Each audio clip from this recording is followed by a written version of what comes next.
Salam aleyküm, əziz və hörmətli dostlar. Çox sevinirəm ki, bu qruha məni dəvət eləmişsiniz və danışacağıq.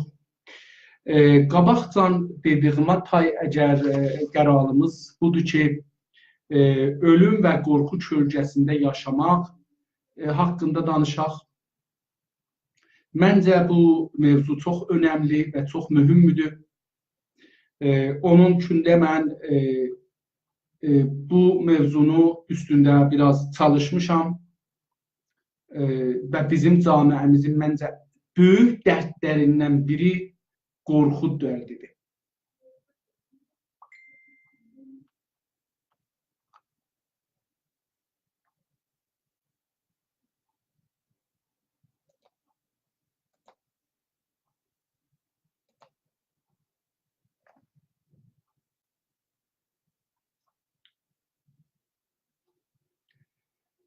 Mən bu günləri çalışırdım ki, titrin yazan, bu bəhsin titrilərini yazan, o titrilərin üzündə dostlarla danışam. Amma vaqiqiyyət budur ki, mən o zaman ki titriləri yazdım, 2000 kələmə titr oldu. Yəni, əgər istəyək bu qorxu məsələsini ciddi danışıq aparaq, bəlkə 10 saat bəhs lazımdır ki, bunun titrilərinin üstündən geçsək. Hər titrin üstündə 2-3 dəqiqə danışsaq, yenə də bir 10 dəqiqə vaxt aparar.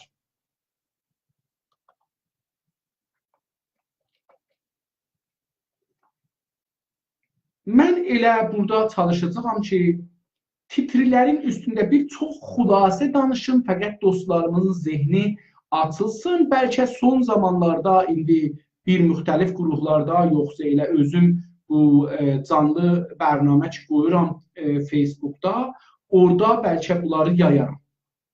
Bunların haqqında danışaram.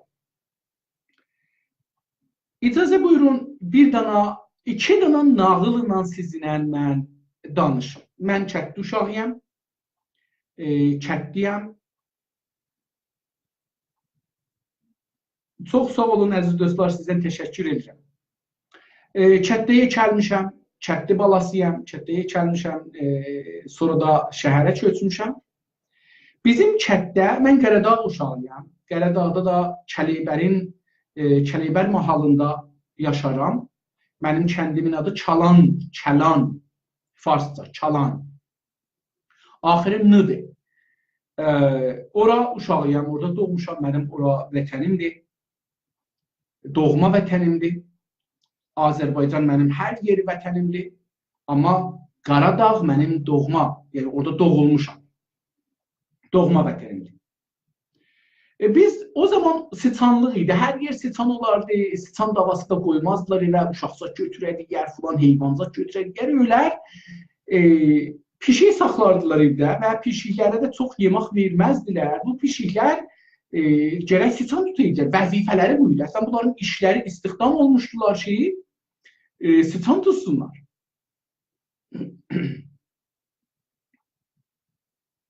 Niyə bunlar getmirlər? Cəlibdir.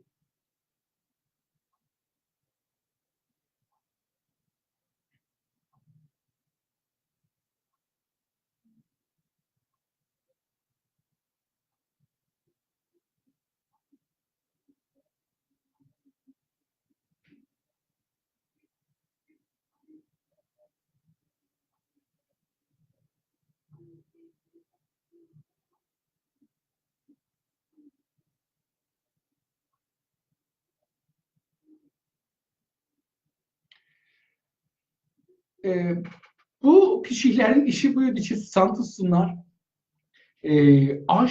Az pişik, kiçik də sıçanlar, onlara da nə verərdik? Kətlik özümüzdə nə var idi? Onlara nə verəydik? Sıçanlar nə yeyirdilər?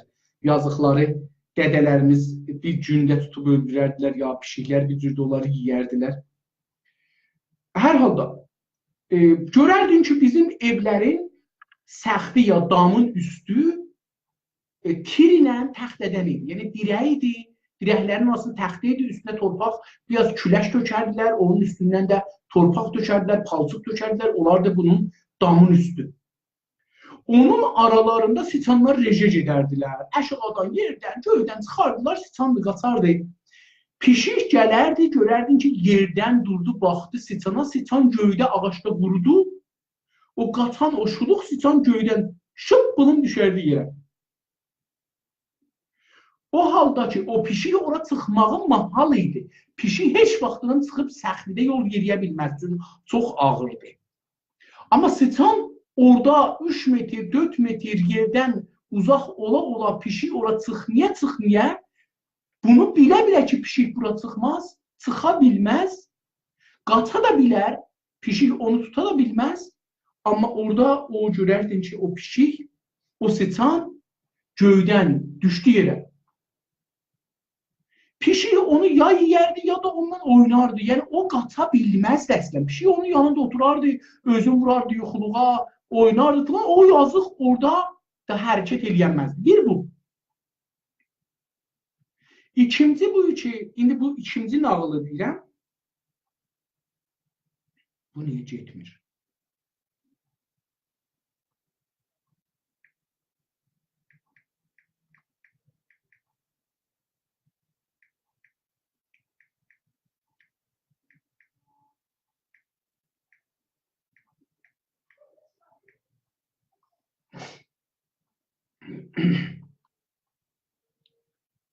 İkinci nağıl budur ki, indi bu Qərbidə ya elə Güney Azərbaycanda ya İran adlanan məmləkətin o tərəf bu tərəfində görürsünüz ki, bir it bir pişiyi süt verir, pişik balasını süt verir, onu yekəldir, ya bir pişik siçanı süt verir və onu yekəldir, öz balası kimi ondan müğayət olur, onu əmişdirir, əmizdirir və çox əcibə bir işlər. Bu iki nağıl iki dana mühüm hadisəni göstərir. Birincisi, qorxu necə o siçanı fələc edir, o siçandan qorxu. Bundan belə ki, o siçan bilir, o divardan çıxıb üstə gələ bilməz, damın altında, yəni səxlidə yol yeriyə bilməz, onu tuta bilməz, o gəlincən bu qaçar bir yerə gizlənər, amma qorxu o qədər bu siçanın canına girib ki, bu siçan pişiyin baxmağı ilə fələc olur, göydən düşür yerə. Bundan belə ki, o pişik yemağı yoxdur, bəlkə biraz bundan qabaq yemaq yiyibdi, yemağı yoxdur. Amma o siçan özünə cəsarət verib, fürsətdən istəyib qaçmaq imkanı yoxdur, qaçmır. Yəni, təslim-i məhzdir ki, pişik zəhmət çəksin, məni yesin. Tamam gözləməsi budur ki, pişik nə zaman məni yiyəcək, yesin, qutarım bu əzabdan.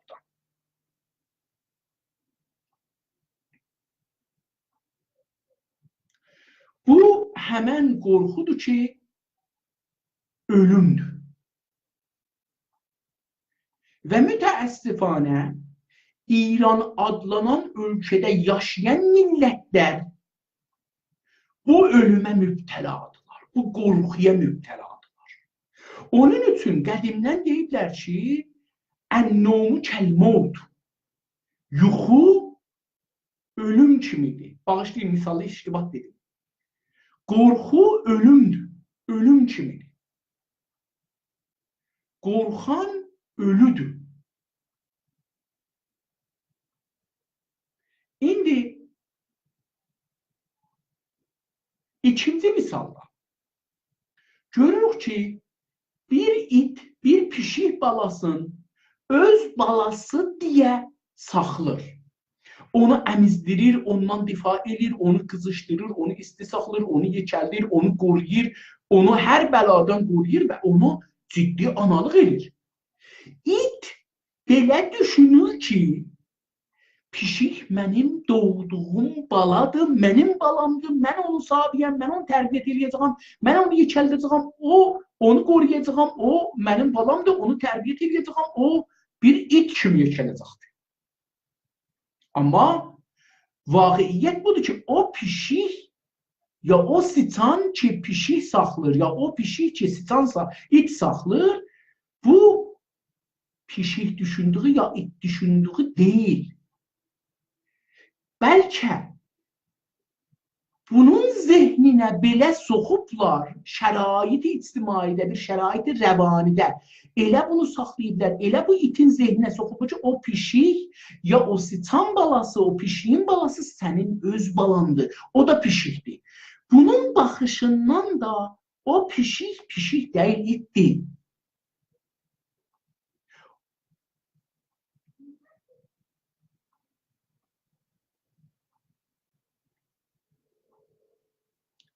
İndi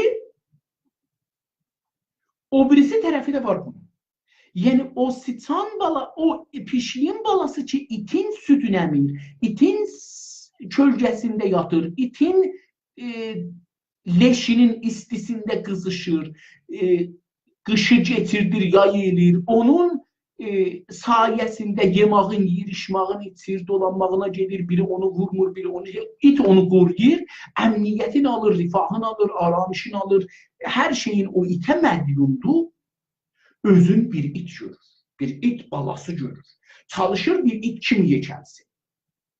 İt kimi hürsün, it kimi yerisin, it kimi dursun, it kimi otursun, it kimi ərbabına xidmət eləsin. Amma vaqiyyət budur ki, bu pişikdir. Bu hər nə qədər yekəlsə, çoban iti olmayacaq. Bu hər nə qədər yekəlsə, bir pişik olacaq. Amma necə o it inanıb ki, bu mənim balamdır, pişikdir, mən bunun nənəsiyəm, mən bunun məsuliyəm, mən bunun sahibiyəm, mən bunun bunu gərək özüm kimi tərbiyyət edəyəm. Siçan da inanıb ki, bu mənim nənəmdir, mən bunun balasıyam, onun kimi tərbiyyət olmalıyam, mən it olmalıyam. Birincisi, misalımız, o pişiyin, siçanın pişikdən qorxub düşməsi, fələc olması, ölümə təslim olması, ölümün qorxu olmasıdır. İkincisi, elinasyon ya manqurt, ya az xod biganə, ya özündən özgələşmə prosesidir. Mütəəssifanə o cür ki görürsünüz, manqurt olanda hər iki tərəf manqurdur. Yəni manqurtlaşmaq təhtə o pişiyə aid deyil ki, istir it ola. Ya it istir onu it eləyə. Bəlkə o it özü də manqurt olur ki, o pişiyi it görməlidir.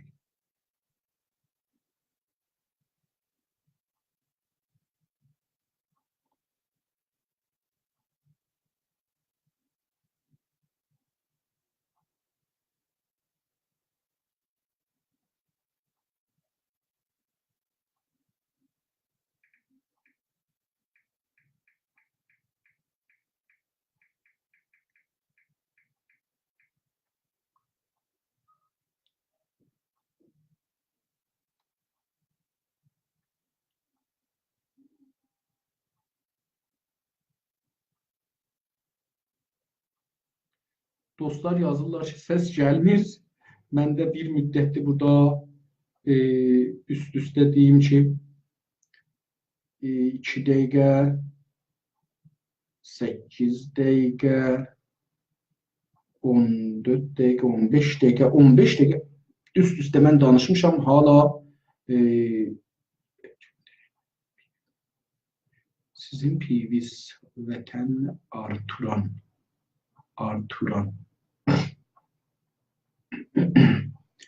vətən artıran hardadır bu? Vətən artıran.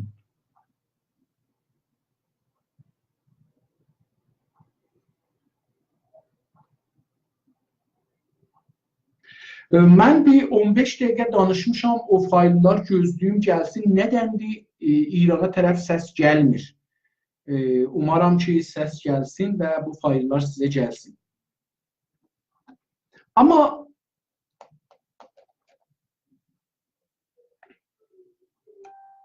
indi ki bu iki misalı vurduq, gedək bəhsimizin içinə, deyək, qorxu nədir? Birinci sual budur. Qorxu nədir? Qorxunu bir tərif eləyək. Qorxu bir bəlli ya yersiz və bəlli olmayan bir gücdən və onun mücazatından ya bilinmədiyi bir varlığın cəzalandırmasından yaranan bir hissidir. Bizim içimizdə bir hiss yaranır ki, bəzən onun mənbəyi bəllidir, bəzən də bəlli deyil. Bəzən yerlidir bu qorxu, bəzən yersizdir. Çox vaxtlar bu qorxu xiyaldandır. Vaqiiyyətdə o qədər ki, qorxmalıdır bir şey yoxdur. Amma çün biz tanımırıq, bilmirik, həds və zənnimiz, gümanımız getmir ki, nə qədər o nə mənədir, nə qədər gücü var, nə qədər gücü yoxdur, özümüzün zehnimizdə onu bir ayrı cür şəkillendiririk, ona bir format veririk, bir yaradırıq. Yəni, yeni bir qorxu qüvvəsi biz yaradırıq. Vaqiiyyətdə yoxdur. Onu biz yaradıb, sonra ondan qorxuruq. Əslində biz öz zehnimizin yaradıcılıq qüvvəsindən qorxuruq. Məsələn, getmir.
Olmasa dostlar icazə buyurun mən sizin bu qrupa bir ayrı yerdən gəlim. Mən görüm buradan tapa bilsəm əgər.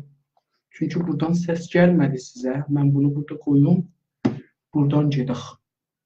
Amma burada da mən yazılarımı görməyəcəm. O problemə düşəcəyik. Vətən artıram. Əziz dost, umarım ki, indi səs gəlmiş olsun. Mən buradan da səs göndərirəm, sizə gəlmir.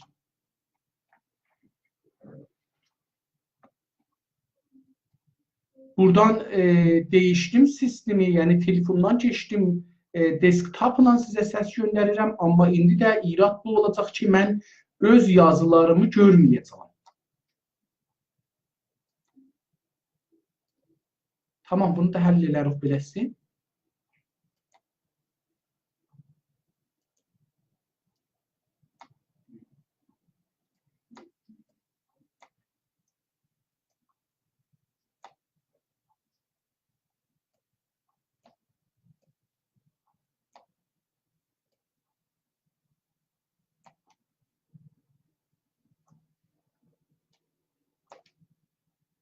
Tamam.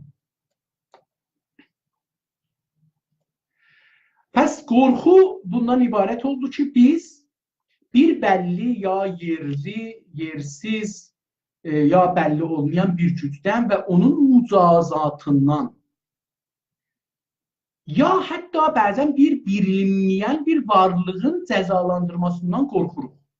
Bir hiss yaranır içimizdə, o hissə qorxu deyirik, çəkinirik, qorxuruq. Bu qorxu həman şeydir ki, bizi fələc edir. Məsələn, bir zaman Təbrizdə deyirlər, cühüd adamı yiyər, qanun içər. O qorxu bundan belə ki, 40 il bundan qabaq eşitmişik, hala bizim canımızda var. Bir zaman cindən, hal nənəsindən, filandan danışarlar. Bunlar var ya yox, bəlli deyil. Amma bizim zihnimizdə bunu yaradardılar. Bir zaman mən özüm şəxsən meşiyə gecələr getmişəm. Amma daimən hər ağacdan qorxmuşam, hər yarpaq tərpəşir qorxmuşam. Amma sonra bir neçə il bundan qabaq elə bu Torontoda dolanırdım, gördüm ki, bu yer dəqiqən həman şeydir ki, mən onun içində yaşıram. Fəqət mən öz xiyalımda bu ağaçların kölgəsindən, ağaçların səsindən bir mövcudlar yaradıram ki, o meşədə yoxdur və o yaratdığım mövcudlardan qorxuram. Və bu mənim fikrimi, düşüncəmi, əks-ül əməlimi, ağlımı fələc edir. Amma eyni halda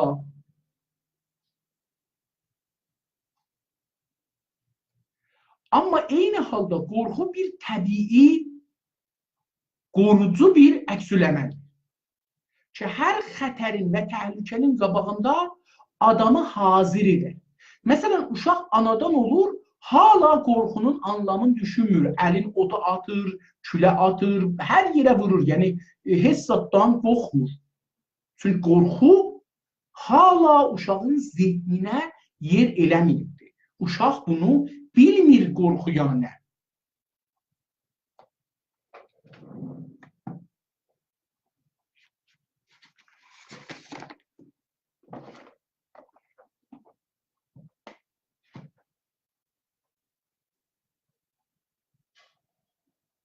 Uşaq o eyni halda ki, bilmir qorxu yəni nə və qorxu halətlərini tutanmır.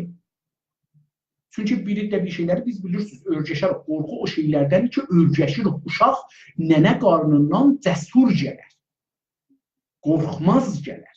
Ona biz ailədə dədə, nənə, bacı, qardaş, famil, böyük dədə, böyük nənə, babalar, əmilər, dayılar, xalalar, əmmələr, dost, famil, aşina, gəl, get, kətli, qonşu, həmsaya, mədrəsə, müəllim, radio, televizyon, film, cizgi filmləri, serial, nağıl, tapbaca, qorxu filmləri filan, bunlar hamısı insanın yavaş-yavaş canına qorxu doldurar. O cümlədən dövlət, qanun, polis, əmniyyət, bunlar o güclərdirlər ki, qorxu yorudarlar. Müdür, müəllim, bunlar qorxu gücləridir. Qorxu yaradırlar və insanların canına qorxu salırlar.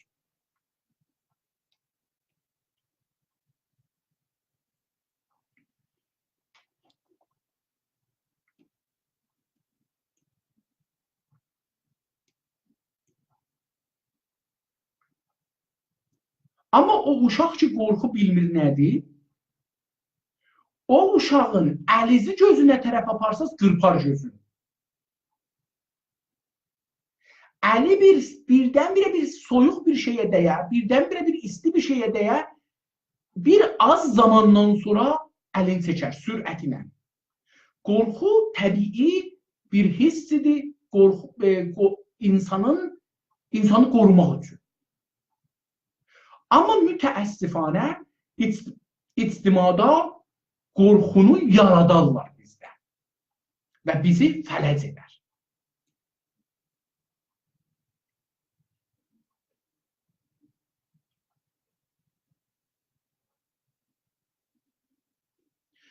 İkinci soru budur ki, nədən qorxu yaranar?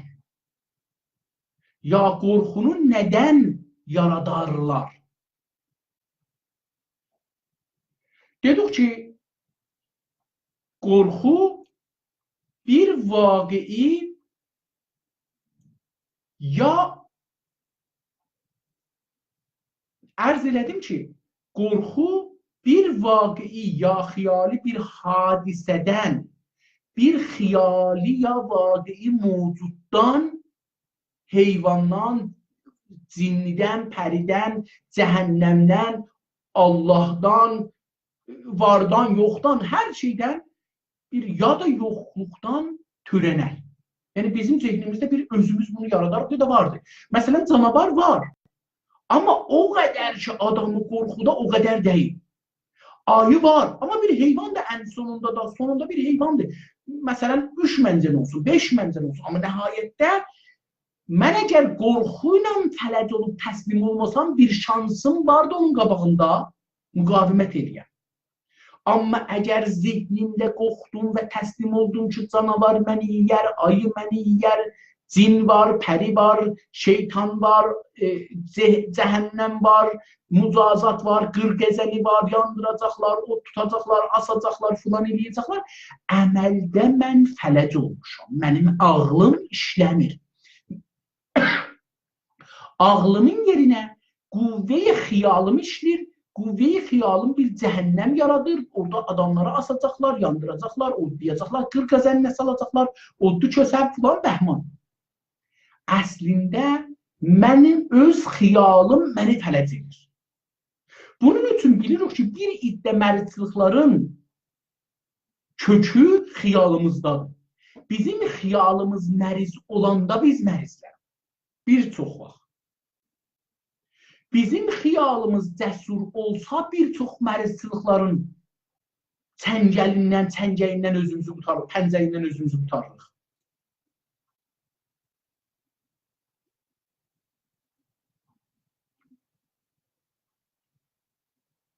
İndi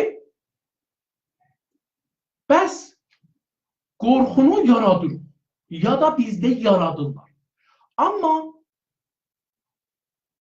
eyni halda qorxu təlim-i tərbiyyət səbəbilə bizdə yaranır. Yəni qorxu ana, ata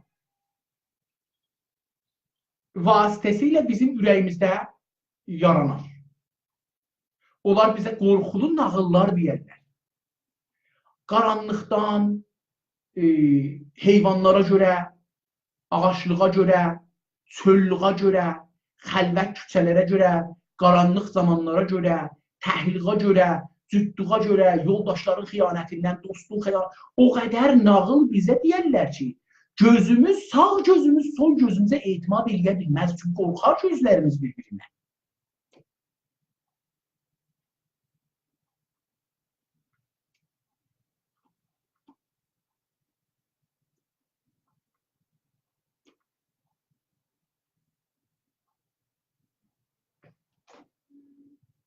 Mən çalışıram ki, bəlkə eləyə biləm burada.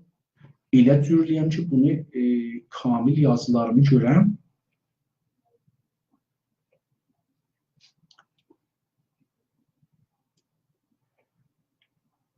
Qorxu bəs nağılla evdəki rəftarla dədənənənin savaşı, bir-birinə söyüş savaş deməkləri, bir-birinin kötəkləməkləri, uşaqları vurmaqları, böyükləri vurmaqları, qonşularla savaşmaqları, küçə-bazarda savaşmaqları görmək, yaralanmaqları görmək, dost arası hekayələri eşitmək, nağılları eşitmək, savaşların görmək. Bunlar bir vasitələrdir, film vasitəsilə, cizgi filmlər vasitəsilə, kitablar, ruznamələr, nəşriyyələr, mətbuatlar, əkslər, ondan sonra indi də ki, internet gəlibdir, internet sahələrində gələn əkslər, filmlər, videolar, bunlar hamısı seriallar, dizilər, mədrəsələrdə, kitablar, müəllimlər, nəqqaşilər, nağıllar iki kitablarda yazılıbdır, müəllimlərin təcrübələri, pis təcrübələri, vurmaları, döymələri, söymələri, söyüş vermələri, nazimlər ki, orada əllərində şallaq gəlirlər, gedirlər, mədrəsəni nəzmə çıxarırlar, yəni bir polisdir mədrəsədə, bir dadqah eyni halda mədrəsədə bu özü o işi görür, döhdürün iynə vurmağından uşağı qorxuduruq, nə bilim, pərəstlardan qorxuduruq, bundan qorxuduruq, ondan qorxuduruq, əfqanlıdır, odur, budur, qorxuduruq. Bunlar ya azar, əziyyət elirlər uşaqları, hətta böyükləri, dövlət qüdrətləri, din qüdrətləri, mollalar, dinçilər, mənbərə çıxanlar, bunlar insanları qorxudurlar. Dövlət güclərində gəlin, məsələn, vardı nə mənə mücazatlar, qanunlar, edamlar, zindanlar, həbslər, ittilaat, polis, əmniyyət, darasmaq, məhkəmələr, bunların hamısı insanları qorxutmaqdır. Və insanlar bu qorxuları canlarına keçirdirlər və canlarında yer edir.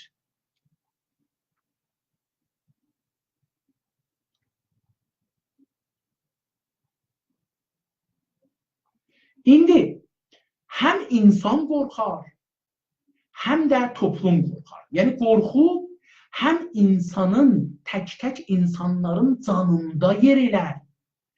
Tək-tək insanlar qorxarlar. Həm də bir toplum olaraq, bir camiə hamısı bir qorxuya bürünər. Həm bir adam qorxudan sıçan kimi fələc olar, o pişiyin, o gücün qabağında fələc olar. Həm bir toplum o pişiyin, o gücün qabağında fələc olar. Və bunun həm cismi fələc olar, qaça bilməz, savaşa bilməz, haqqı üçün, həm ağlı fələc olar, bilməz ki, neynəsin əslən. Başına nə gəlibdir? Nədir oldu bu duruma düşdü? Niyə bu duruma düşdü?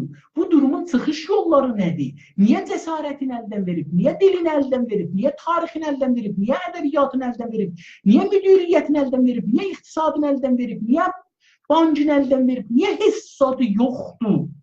Niyə hər şey ayrı bir gücün əlində, onun ixtiyarında? Amma mən hessadam. Mən fəqət bir sıçanam ki, gözlürəm bir o qüvvə ki, mən onun ixtiyarına düşmüşəm, o məni yesin. Və o məni yiyir. Sadəcə məndən oynur. Hər vaxt yiyəcəkdir da təbii ki.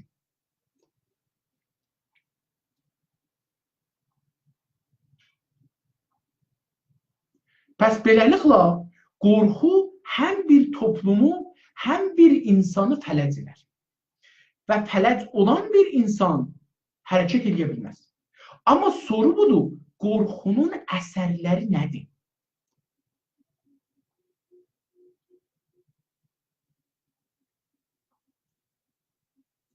Qorxunun əsərləri biri budur ki, o sıçan qurudu gedənmədi. Qorxu o toplumu ya o insanı içəridə elə bir rəvani, elə bir psikolojik adamın üstünə təsir qoyar ki, insanın əzülələri, mahitələri, hətta beyin mahitələri fələc olar və işdən düşər. İkinci,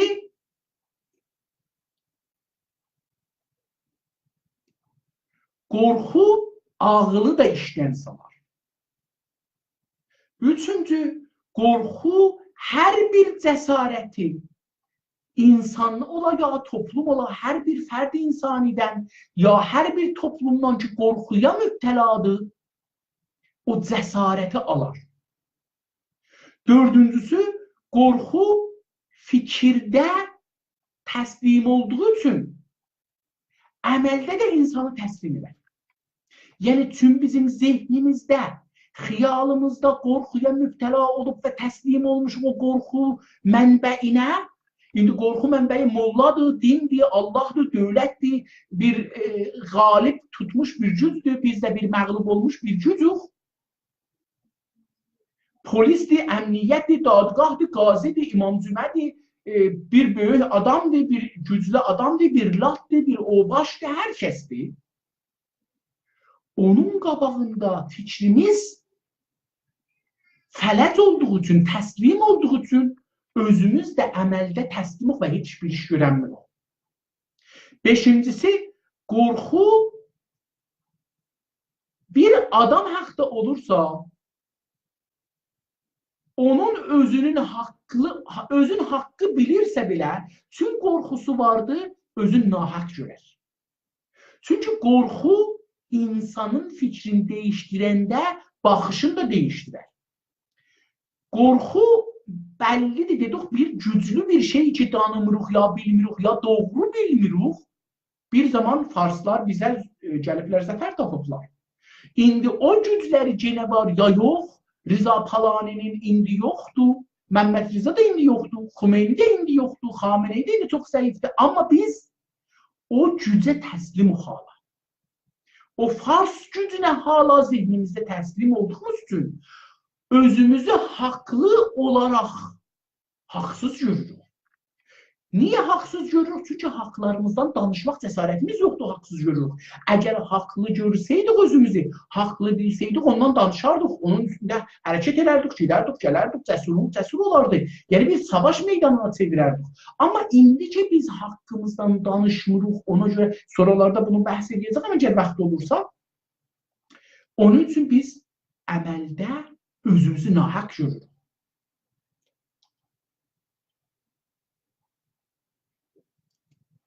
Qorxunun 6-cı təsiri budur ki, insana əxlaqsız elər.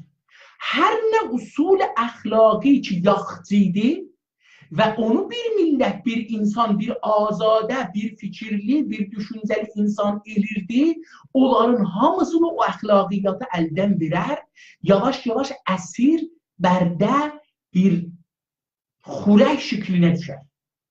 Bir bərdə şəklinə düşər.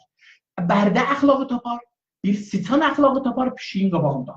Yaltaq, dəsmalçı, düşüncəsiz, təslim, iradəsiz, inancı heç də olmaz. Allaha da inancı doğru deyil çünki gizlədər. Təqiyyə əxlaqına geçər. Təqiyyə əxlaqı siçan əxlaqıdır. Qorxu insanın insanlığından, azadlığından boşaldar.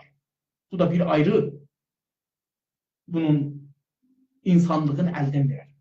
Qorxu toplumu bir-birindən ayırar. Qorxu necə bir ailədə insanlar qorxurdu, bilmirən dostlarımız bunu təcrübə ediblər, yox. İnqilabdan sonra evdə, ailədə hamı bir-birindən qorxurdu ki, filan kəs bəsicidir, filan kəs bəsicidir, olmasa İslamçıdır, filan kəs dövlətçidir, filan kəs Xumeynicidir, filan kəs şəriət mədarçıdır. Yəni, hamı bir-birindən evdə qorxurdu. Eyni qorxu evdə etimadı, evdə ailə güvənliği, aileliği, birliği, bəradərliği, bərabərliği, aileliği, dədəbalalığı, nənəbalalığı, bacı qardaşlığı aradan aparırdı. Nə qədər insan bacısın, qardaşın, dədəsin, balasın, evladın verdi dövlətə edam elətdirdi. Qorxudan idi bu. İnanc özü qahirə, qalib quvviyə inanc tapmaq qorxudandır. Sən azad şəkildə bir var özün bir inancın ola, bir var ki bir məğlub olasan, şikəst yəsən, ondan sonra məcbur olasan, onu qəbul edəsən. Məsələn, bir rəisin var, onun sözlərini qəbul edirsən, çünki bilirsən rəisdir. Amma bilirsən ki, yalan deyir. Bəli, məcbursan, onun dediği kimi rəftar edəsən. Qorxu mütəəssifanə toplumda da bu kəndi o kənddən, bu şəhəri o şəhərdən, bu tayfanı o tayfadan, bu camiəni o camiədən, bu düşüncəni o düşüncədən, bu dostu bu dostdan ayırar, camiəni bir-birindən qırar. Bir-birinin ləhcəsin, dilin, baxışın, geyişin şey elərlər, təhqir elərlər.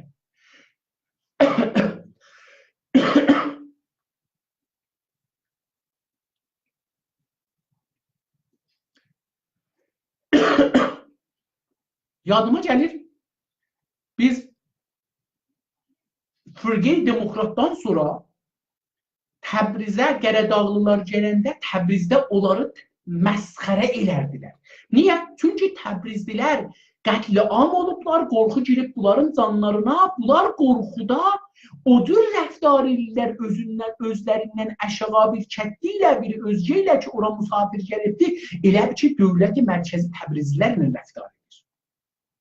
Yəni, dəqiqən insanlıqların, hürriyyətliklərin, azadlıqların, ağılların, məntiqlərin, bərabərliklərin, bəradərliklərin bir ölkə, bir millət, bir vətən, bir qardaş, bir qarındaş, bir qandaş, bir dildaş, bir dindaş olduqların yaddan çıxadırlar və o cür rəftar edirlər ki, bir məğlub kimi, bir məzlum kimi. Məzlumiyyət özü də bunun bir parçasıdır. Qorxu insanları bir-birinin canına salar.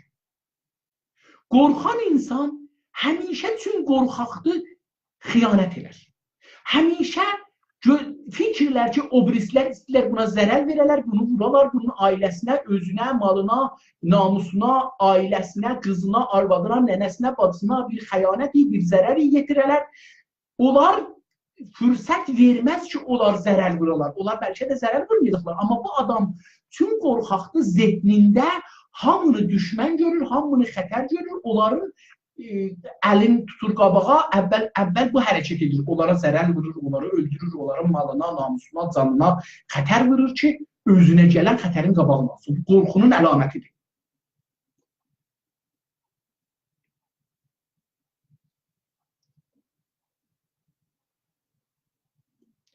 Qorxu hər toplumun eyni bir ailə kimi misal vurdum, hər toplumun birliğini pozar və bir-birinin üstünə salar bunları. Yəni bunu kuşkurar onun canına, onu kuşkurar bunun canına və bu kuşkurtu, bu bir-birinin canına salmaq o qalib, zəfərli, piruz olmuş qüvvənin vasitəsilə var. Yəni o da yəni onun siyasəti də budur ki, bunları salsın bir-birinin canına, bu qorxudan istifadə elər, bunları bir hərəsin bir dəlilə, hətta bəzən elmi, məntiqi, siyasi, dini, iqtisadi, ictimai dəlillər əsasında bunları bir-birinin canına saldılar. Yəni dahi düşməni xarici ki, bunları məğlub eləyibdir, o yaddan çıxar, içəridə düşmənlik törənər öz arasında. Pəs qorxu düşmənlik törədər. Həm ailə içində, həm familiya içində, həm dildaş içində, dindaş içində, vətəndaş içində, qardaş içində, ham qandaş içində bir düşmənlik salır. Qorxu bir müsri mərəzdir, soyuq dəymə kimidir. Vəba kimidir, AIDS kimidir. Bir sən kimidir ki, salasan bir səddə, bir dənizə, bir gölə, bir bəndə, hər kəs o sudan itirsə, bu səmmidə olan xəstəliyi, mərəzsizliyi tutar, aradan gedər. Qorxu müsridir, qorxu yayıcıdır, qorxu adamdan adama, toplumdan topluma, qardaşdan bacıya, bacıdan nəniyə, nənədən dədiyə, familiyə, qonşuya, kəndə yürüyər. Yəni, mütəəssifanə qorxu hava kimidir. Gələndə tutar, çəm kimidir, gələndə hər yeri basar.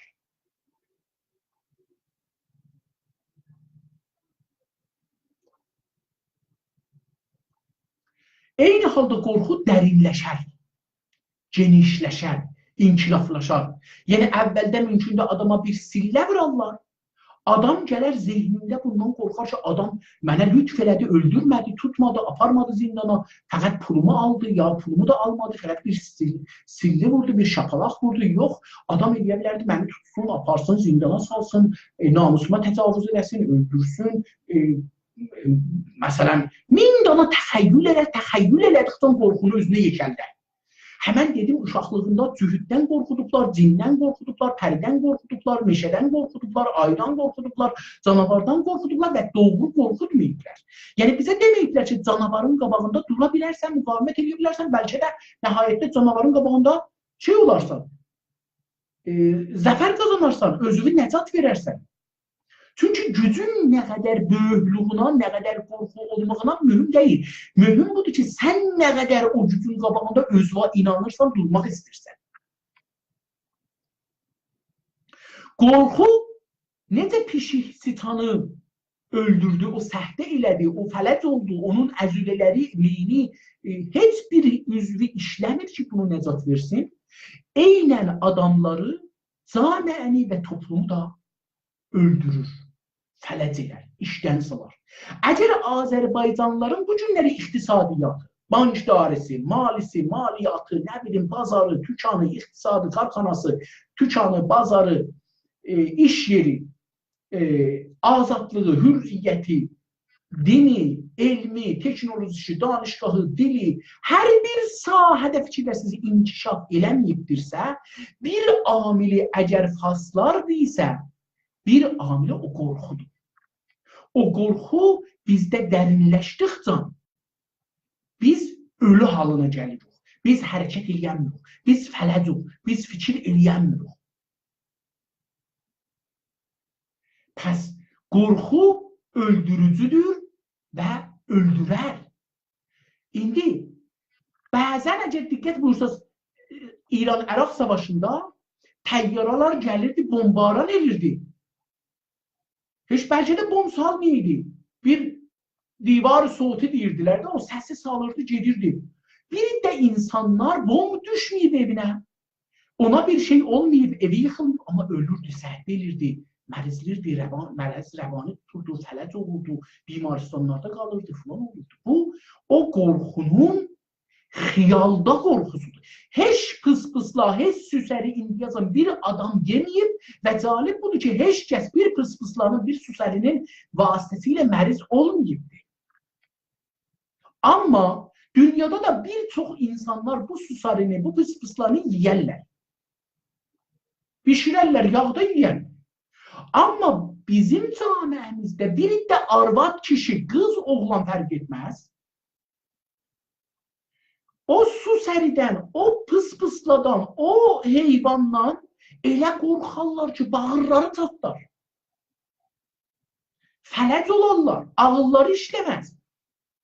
Yəni onun bir barmağı o, yəni onu da çəksən, pıs-pıslarını da çəksən, ya o süsərini də çəksən, bəlkə bir dənə 18 yaşında, 20 yaşında, 50 yaşında bir xanım ya ağanın vəzni, ağırlığı 1 milyon o susqudan çox olar.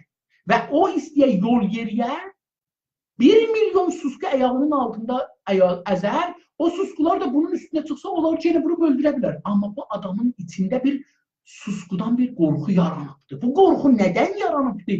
Bir ayrı yerdə yaranıb, amma susquda özün görsənir. Yəni, bu adam susqudan qorxmur. Əslində, bu adama o qədər qorxudublar. Qorxu bunun o qədər canına giribdir ki, nə tək canavardan, cindən, pəridən, cühüddən qorxur, cəhənnəmdən qorxur, Allahdan qorxur, imandan qorxur, günahdan qorxur ki, bilmir nədir, amma günah da elir. Eyni halda bir susqudan da qorxur. Bir süsəridən də qorxur. Bir pıs-pısladan da qorxur.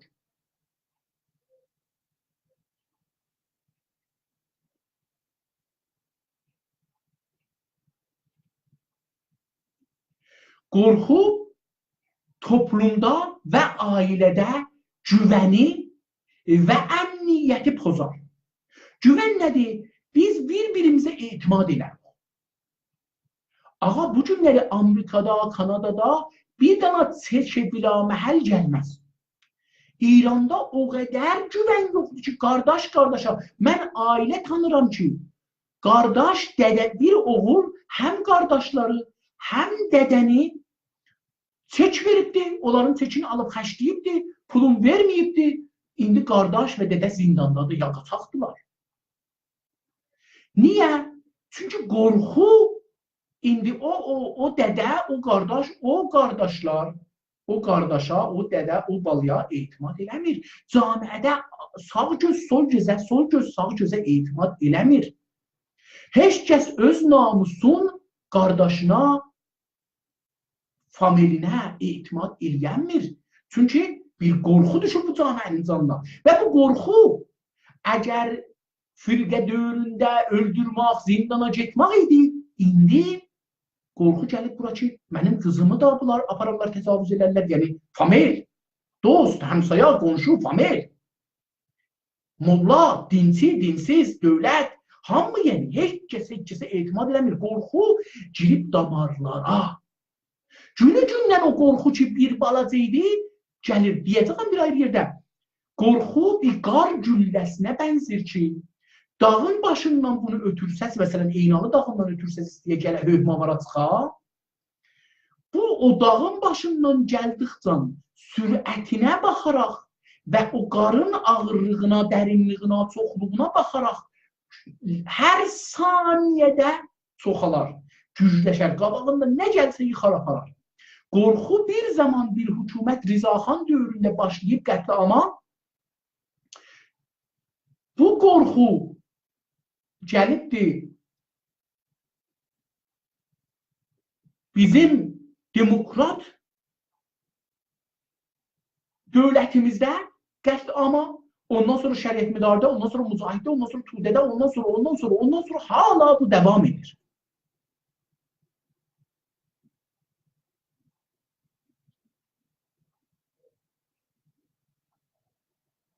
Pəs qorxu əmniyyəti və güvəni də aradan aparar.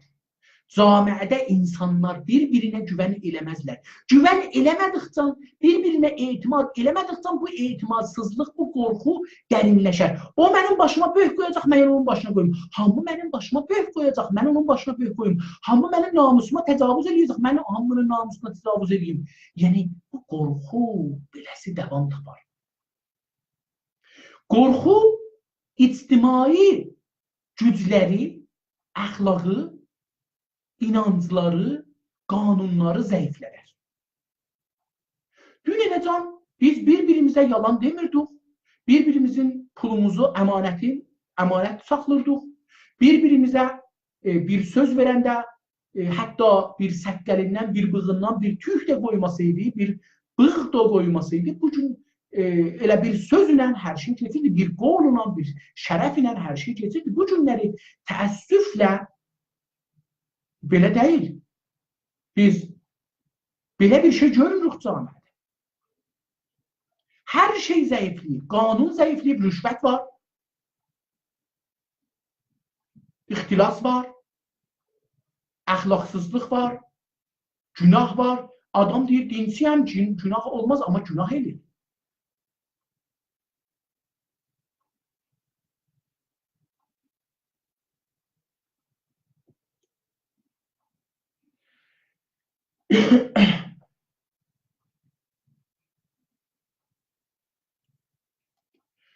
Qorxu hər dövləti yıxar. Hangi millət içəridə qorxursa dövlətindən, dövlətin orqanlarından, təşkilatlarından, dövlətin qanunundan, mücazatından, dadgahından, polisindən, əmniyyətindən, gücündən, dövlətinlə millət arasında güvəni aradan, etimad aradan gedər. Dövlət əgər əmniyyəti qorumursa, əgər iqtisadda bahalığın qabağını ala bilmirsə, əgər pulun zəifləşmağının qabağını ala bilmirsə, əgər tolid çox ola bilmirsə, əgər pul hər nə cəhətdən dövlət zəifdirsə və millət də bir tərəfdən qorxudadırsa, bu hakimiyyət gedi tezi aradan gedər. Çünki bir millətin, bir dövlətin dalısında bir millət durar. Bir qorxaq millət bir dövlətin dalısında durmaz. Mütəəssifanə İranda həm dövlət qorxaqdır, həm millət. Deyəcəm, əgər vaxt olursa ki, necə bir qorxaq millət, qorxaq dövlətdən vücuda gələr, bir qorxaq dövlət, qorxaq millətdən gələr. Çünki zəfər tapan bir güc həmişə qorxur ki, məni yıxacaqlar. Millət üsyan eləyəcək, məni yıxacaq, bunlara haqq verməməliyəm, haqq versəm haqları ilə məni yıxacaqlar. Ondadır ki, dilin verməz, hüququn verməz, azadlığın verməz, dil azadlığın verməz, din azadlığın verməz, fikir azadlığın verməz, kitab azadlığın verməz, mədrəsə azadlığın verməz, hürriyyət azadlığın verməz, kimlik azadlığın verməz. Və bu azadlıq verməməklər qorxudandır. Çünki qorxur, mən bu azadlığı versəm, bu haqqını versəm ona, bu haqq onu gücləndirəcəkdir, məni zəifləndirəcəkdir. Mən zəif olursam, o məni yıxacaqdır. Yəni, dövlətin millətdən qorxusu var. Eyni halda millət də haqqı bilir, mənim haqqım var, amma tüm qorxu istəyə bilmir. İstəmədiği üçün qorxu dövlətdən qorxudan yaşır. Qorxu yaradır. Həm dövlət qorxur, yəni hər iki tərəf bir-birindən qorxurlar. Daimən bir-birindən qorxduqları üçün hər iki tərəf zəifdir. Bu ona xiyanət edir, o buna xiyanət edir. Bu onun haqqın, qanunun, malın taraz edir, o da bunun üçün.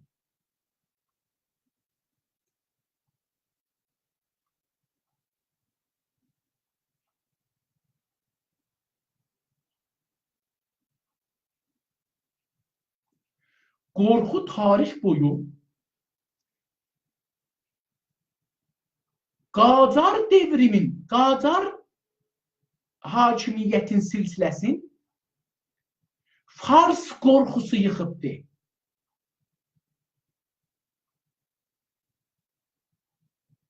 Farslardan qorxduğu üçün onlara yer veribdi bəzən, onları iş üstə gətiribdi, onlara güc veribdi. Onlar bu gücdən faydalanaraq bunu dövlətin içinə sızıblar, xiyanət edirlər. Yəni, xiyanət daimən qorxu ilə birdir. Rıza Palani qorxunun sonucunda bir kodita edir. Farslar əgər dururlar Rıza Palaninin arxasında bundan belə ki, bilirlər Rıza Palani bir diktatorluq gətiribdir, qorxudandır. Əgər Şeyx Məhəmməd Xiyabani bir inqilab eləyibdir, Tehrandan qorxur, dövləti mərkəzidən qorxur, dövləti mərkəzi də qorxur ki, o bir müstəqil dövlət olduqca o birisləri təşviq edə bir müstəqil dövlət ola, bir-birlərindən qorxurlar, etimad yoxdur. Əlbəttə, həmişə dövlətlər, istiqlal istəyən millətlər, istemarçı millətlərdən qorxmalı və hazır qalmalıdırlar.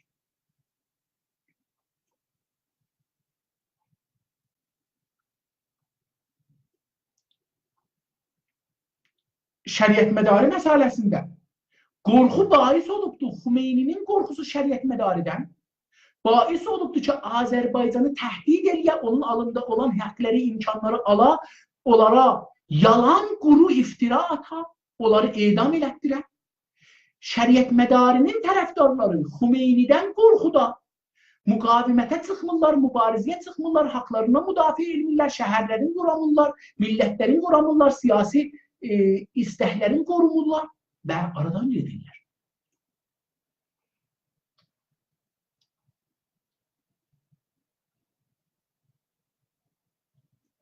Qorxu kimliyi danar. Qorxan adam həm özünün kimliyin danar. Baxın, o elinasyon, o manqurdun misalını buranda dedim ki, hər iki tərəf. Dəqiqən qorxu hər iki tərəflidir. Qorxu dedim bir şeydir ki, müsridir, hər yeri tutar. Yəni, əgər bu günləri Təbrizdə milli fəallarımızın bir iddəsi, nə hamısı, əgər qorxuluysa İran polisindən,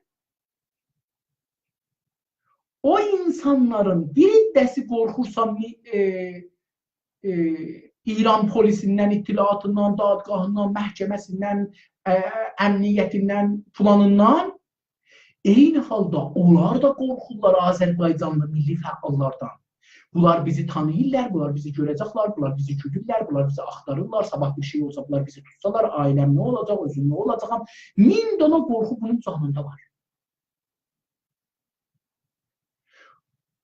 Bunun üçün hamı kimliyin qorur. Bir də milli fəal, yalancı milli fəal, təqiyyəti milli fəal, qorxaq milli fəal adı qoyub. Bunlar milli fəal deyirlər. Milli fəal deyəcəm ki, əgər bəxt olursa,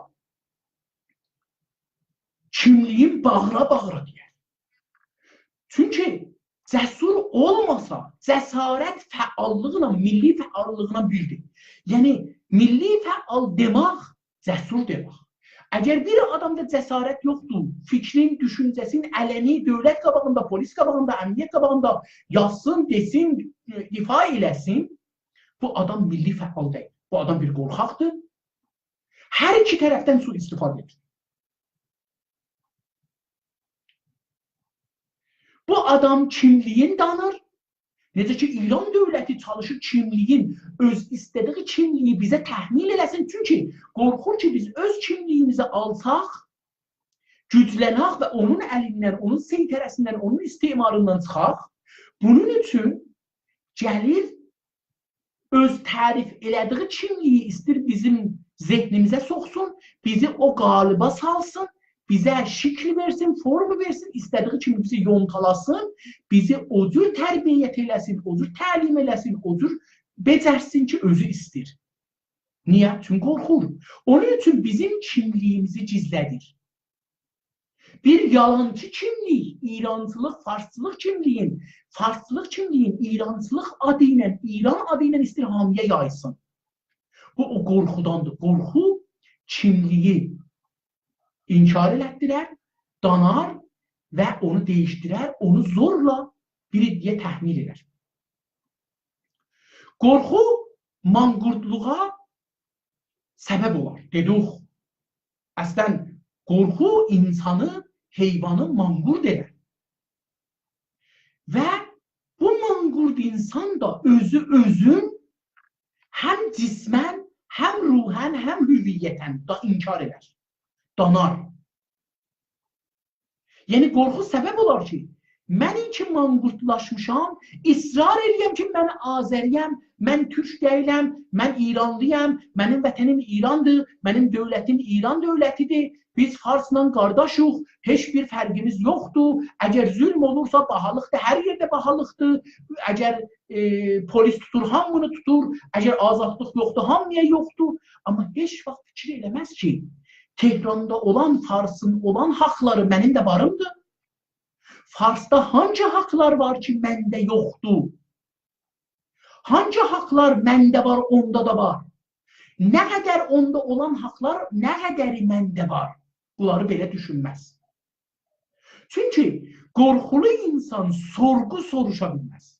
Çünki sorğu intiqad deməkdir. O zaman ki, siz sorğuya çəkdiniz bir fikri, bir sistemi, bir düşüncəni, bir dövləti, bir təşkilatı, bir qanunu, bir dini, bir inancı, siz onu tənqid edirsiniz. Qorxan insan üçün tənqid eləməz, üçün qorxu ki, tənqid eləsən cəzalanmam, zindana gedərəm, düşünməm, tutullam, edam ollam, filan ollam, qorxudur, hər şeyi geçəldir. Vaqiyyət budur ki, heç zad olmaz. Bunun üçün xəbərlərdə əlbəttə bu şişirtməyə yekəldirlər. Azərbaycanlı mədəni milli fəalı tutublar, neçə gündə işgəncə edirlər. Biz bunu işgəncə olmur orada. Heç olmasa cismi işgəncə olmur. Təbii ki tutulubdur. Təbii ki bir qorxusu vardı. Təbii ki bir güc vardı. Onu vura bilər, döyə bilər, qorxuda bilər, təhdid eləyə bilər, ailəsini təhdid eləyə bilər. Amma bunlar rəvali işgəncədirlər, cismi deyirlər. Amma biz xəbəri yekəldəndə bahis oluruq ki, bu insanlar qorxunu yekəldirik.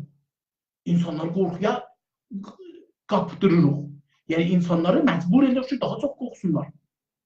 O halda ki, vaqiyyəti desək ki, bu adam getdi, 10 gün zindanda qaldı, adamı təhdid elədilər, qorxutdular, arvadı tutarıq, qızı tutarıq, özü tutarıq, zindana veririk, edam elərik, falan, bəhman. Amma mən özümü deyim, məsələn, 84 gün mən infiradidə qaldım, edamdan danışdım, amma məni silli ilə vurmadılar, şapalaqla vurmadılar. İttilaatda, polisdə mən kötək çox yedim. Polisdə çox ac qaldım. Amma onu da o həddə deməlisən ki, insanlar inanırlar ki, belə bir şey təbiidir. Bir mübarizəyə girirsən, bir cəsarətin vardırsa, onun bir xəzinəsi var. Çünki sən bir güclə müxalifət edirsən.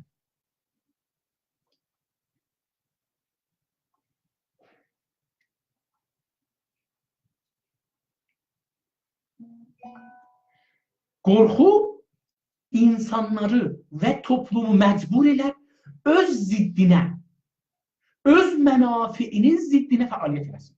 Əgər birlikdə insanlar görürsünüz ki, dad vururlar, kitab yazırlar, Kəsrəvidən bu üzə, hətta Kəsrəvidən qabaq yazırlar, farslar belədir, elədir, farslığı təyid edirlər, filan edirlər, bəhman edirlər, türk dili ilə, türk mədəniyyəti ilə, türk tarixi ilə, türk imperatorları ilə, türk şahları ilə, türk şeyləri ilə müxalifdir, hər şey vardı, pisdir, türkdür, hər şey yaxçıdır, farsdır, vəzirlər ağıllıdırlar, farslılar, hər şeysi, hangi vəzir ağılsızdır, fars deyil ki, onlar da farslılar.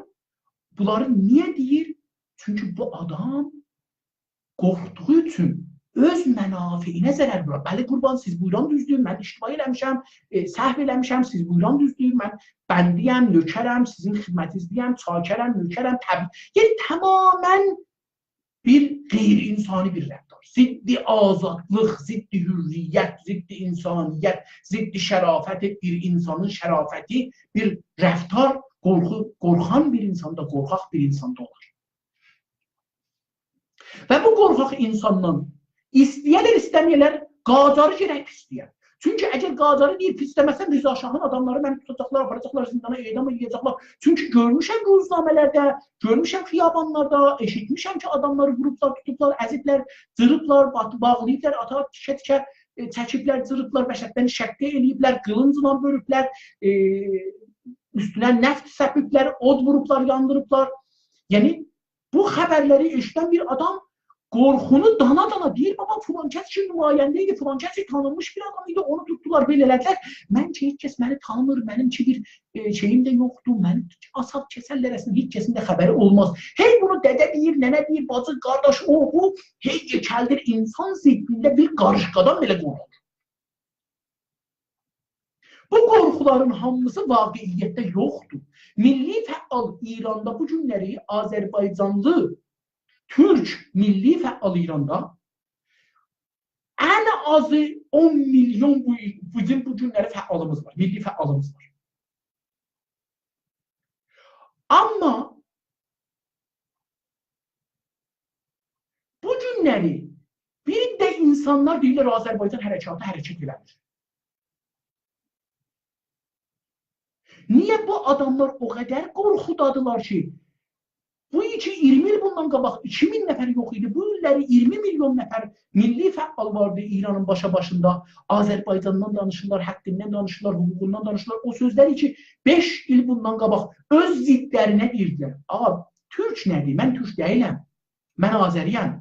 Ağa, əslən Türkün dili nədir? Türkün dili nedir?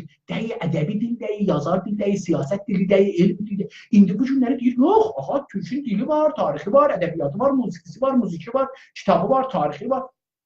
Dili elmi dildir, ədəbi dildir, siyasi dildir, fəlsəfə dilidir. Azərbaycan var, 8-9 məmləkət var ki, orada dövlət, müstəqil dövlət vardır. Rusiyada bir neçə cumhuri vardır ki, Türklər müstəqil deyirlər, amma birinci dilləri Türkdür, ikinci dilləri Rusdur. Yavaş-yavaş insan özünə inanıbdır.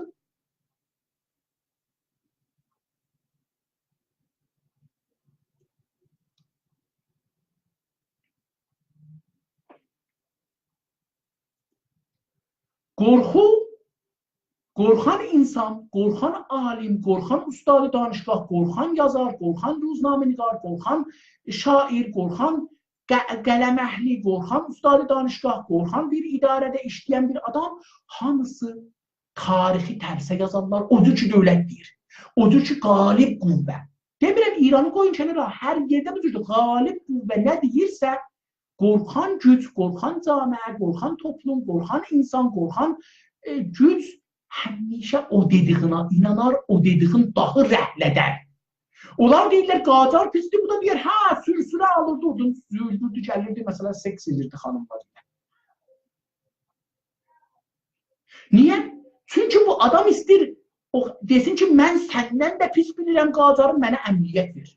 Mən qorxuram, bu demaqla istəyirəm, mənə əmniyyət verəsən, mən səndən əmniyyət istəyirəm, mən səndən himayət istəyirəm, mən səndən iş istəyirəm, mən səndən güc istəyirəm, mən səndən etimad istəyirəm, mən səndən dilənirəm ki, hə, qorxunun bir şeydə dilənçilikdir, yolçuluqdur, cədasifətlikdir. İnsan özünün olanların bilməz verər, özgədən istər. Qurban, hər nə varımdır, sənindir, pişkeş, dərgahdır. Sən abuz lütf elərsiniz bir şey, bizə lütf elərsiniz, biz də yaşarıq, istəməzsiniz. Sən ki, dərgah, asanı, filan. Bu fərhəngi ki, birlikdə görürsünüz, İmam Hüseyin adına, boynuna zəncir salır, uğulya yerinə gedir. Bunlar İmam Hüseyinə ehtiram qoyurlar. Qorxu fərhəngini düşübdür, belə özünü görsədir. İmam Hüseyin belə bir adamı görürsə, boynun vurar. Çünki İmam Hüseyin deyir ki, əgər diniz yoxdur, azad olun, insan kimi yaşayın. Çünki insan, Allah yaratdığı bir insan, dinsiz bir insandır. Bəli, azaddır. Sonra insan dini qəbul edir, ya dini yaradır, ya dini alır. Amma azadlıq insanla doğulur. İnsan azadlıqla, cəsarətlə insanla doğulur. Amma sonra buna təhmil edirlər qorxunu.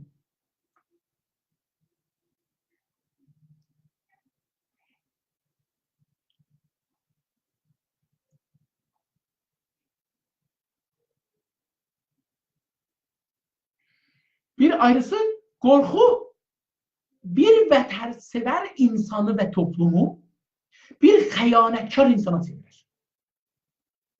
Əgər siz görürsünüz, bir də insanlar Azərbaycana, Azərbaycanın iqtisadına, tolidinə, sərvətinə, malına, maliyyatına büdcəsi ki, Tehrandan gərək gələ oradan ona dilinə, kitabına, mədrəsəsinə, hüviyyətinə, tarixinə, musiqisinə, ədəbiyyatına, sinemasına, filminə, teatrına, başmağına, xiyabanına, küçəsinə xiyanət edirsə və büdcəni Tehrana göndərirsə, Azərbaycan dalıya saxlanırsa, hətta bir miskal, zərrətən həbbən yerə, bu insan qorxudan bu işləri görür ki, yerin saxlasın, dövlət bundan himayət eləsin, buna əmniyyət versin. Bu qorxunu o şəkildə göstərir. Bu əmniyyəti yoxdur. Bilir ki, bu günləri bu iş üstədi sabah mümkün olmasın. Çalışır hər cürədi o qahir qüvvəni razı saxlasın ki, bəlkə əmniyyət qazanar.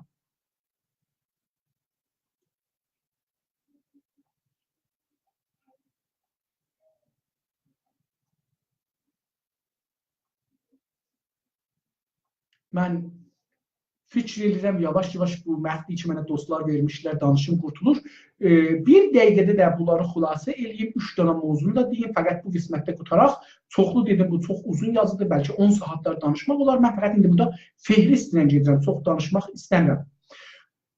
Qorxu, qorxan bir insanı, ya bir toplumu, qorxaq bir insanı ki, tarix zaman içində qorxubdur. Dedim, uşaqlıqdan qorxudublar, bu idi, pis-pislardan qorxur. Bu bir davtələb və qorxaq məmura çevirir. Yəni, vətənsevər bir insan idi bu normal daha. Amma tüm qorxu girib bunun canına, gedər şikəncə də elər, adamları da tutar, lo da verər. Ağa, mənim qardaşım, bacım, familim Azərbaycancıdır, milli hərəkətçidir, yazardır, deyəndir, filan sözü bu dedi, tutdurar bunları. Mənim öz kətlilərimdən biri var idi. Mənim tutmaq səbəbim, kötək yemək səbəbim, həbsə düşmək səbəbim öz kətlim olubdur. Çünki qorxan bir insan özün qorumaq üçün, özün şirin eləmək üçün dəsmal götürər, yalvarar, Türkiyə məsələ çox pisdir. Və dövlətə müftə, davtələbanə, ürəkli məmur olur. Bir nəfər bunun evinə, kəndinə, şəhərinə, məhəlləsinə pənah aparsa, fori gedər deyər ki, filan kəs filan yerdə gedir tutun. Nə bir pul verərlər, nə bir şey ha. Çünki Azərbaycanlı, buradan heç Azərbaycanlıların başına 100 milyon, 1 milyard, 10 milyard caizə qoymayıblar ki, biri gedə deyəm, mən puldan ötürü gedirəm, bunu lo verəm, tutduram.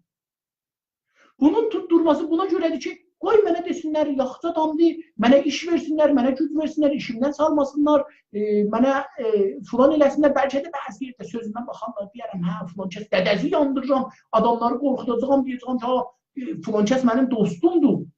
Niyə adam biləxərə 4 nəfəri tutdurandan sonra onlar da mənim bir sözümü orada burada baxmalıdırlar da. Dedik ki, qorxu bir potansiyelli vətənsevər bir insanı xiyanətkara çevirir. Toplum da xiyanətkar olar, adam da xiyanətkar olar. Məsələn, vəkillər toplumu, dadgüstəri vəkilləri, məclis vəkillər toplumu, ustad danışqahlar toplumu, Azərbaycanda müdürlər toplumu, Azərbaycanda karmətlər toplumu, Azərbaycanda polis toplumu, Azərbaycanda ittilaat toplumu, Azərbaycanda əmniyyət qüvvələri toplumu, bu toplumlar xəyanətkardırlar. Azərbaycana zərbə vururlar. Bəsicilər də bəzən bəsicilərin bəzisi, pastorların bir çoxu xəyanətkardırlar Azərbaycana.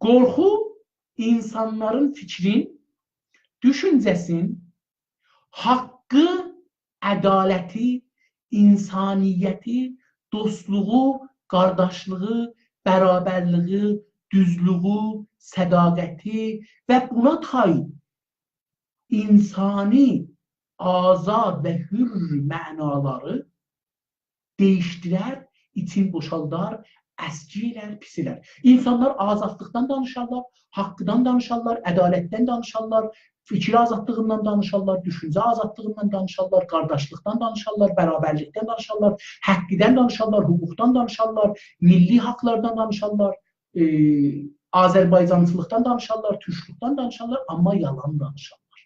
Sözlərin içində o mənalar yoxdur.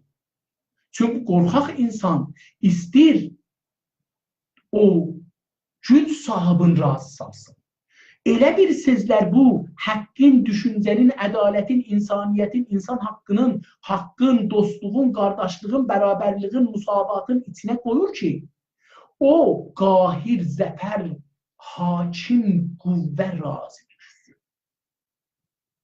O həqqidən danışmır ki, həqqi desin. O düzlükdən danışmır ki, düz danışır.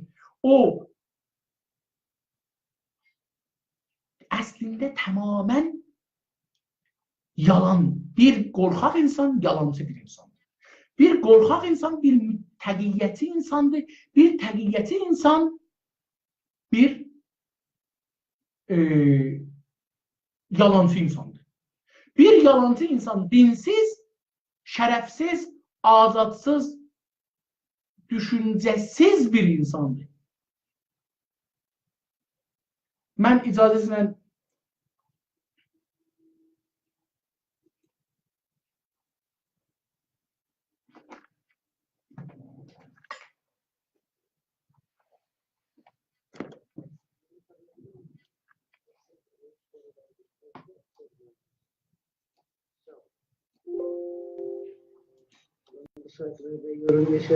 yavaş yavaş bahsiniz yavaşlar. Onu bahsinizi yapmadınız. Bana haber verin, ben boşta sorular olsa sorular yollasınlar. Sağ olun. Çox təşəkkür edirəm ki, buradan fikri, düşüncəsi, çox təşəkkür. Qorxu insan. Çox təşəkkür edirəm ki, buradan mənim sözlərimə qulaq asdınız. Bu bəhs çox bir uzun bəhsidir. Mütəəssifanə qorxu bəhsi, rəvanşinasi tərs, qorxu psixolojisi ya psikolojisi mütəəssifanə İranda bəhs olunur. Milli hərəkətin birinci vəzifəsi qorxunun üstündə işləmək, onu tanıtmaq və onu çözməkdir. Mən burada bu bəhsi qurtarıram. Sizlərə sual vaxtı. Lütfən, əgər sualınız varsa buyurun. Xahiş edirəm, fəqət bəhsə görə sual buyurun. Bəhsdən kənara əgər sual buyurursanız cavab verməyəcəm. Çünki vaqiyyət budur, bəhsədən ötürü mən buradayam. Ayrı bir sualdan ötürü yox. Buyurun.